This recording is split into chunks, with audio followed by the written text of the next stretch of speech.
It was a break from their daily lives that they really enjoyed.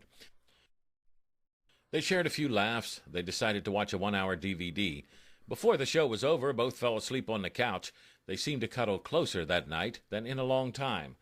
The TV was still on the next morning when they awoke. "My God, the TV's on!" Bob quickly popped the TV off with the remote. "That's burned up a lot of power through the night. We now have less than 1 day of electricity."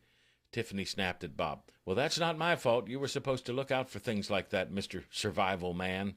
"Just shut up." Bob was angry. He had to figure out what to do. "Here's what we'll do, Tiffany."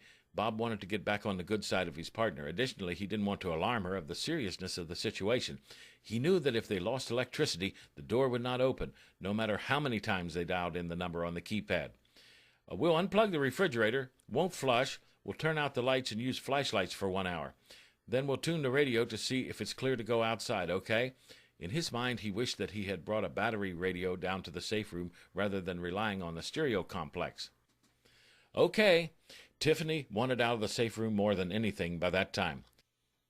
The next hour was an eerie one. The couple sat on the sofa with one flashlight giving illumination on a table in front of them. Bob and Tiffany munched on breakfast bars and drank diet sodas. The minutes seemed like hours. Both seemed to perspire more than usual. A gnawing ensued within each, anticipation and a desire to get out of the current situation. Neither spoke as Bob turned the radio on. The announcer was saying that all was clear. Most order had been restored, particularly in the valley. The feds had sent in the army, and looters were being shot on sight. The announcer advised people to assemble in their front yards and display a white sheet. This was to let the patrols know that they needed assistance. It was 12 noon. Bob was ecstatic. "Tiffany, pull that sheet off the bed and bring it with you. We are getting out of here. Front yard, here we come." Bob turned on a single light. It was very dim. He noticed that it was getting hot and stuffy in the room.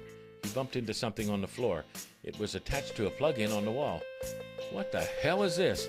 "That's a charger for my cell phone," Tiffany confided. "I always leave it plugged in. I might have to recharge the phone, and maybe they'll restore cell phone service." "You bitch! You've been eating up electricity for God knows how long. Don't you realize that the door won't work without electricity?" "No, I haven't. I didn't have it hooked up to the cell phone. It was just there so I could plug it in easily at night." "Damn it, that charger eats up electricity whether you have the phone plugged in or not." Tiffany hung her head and did not respond.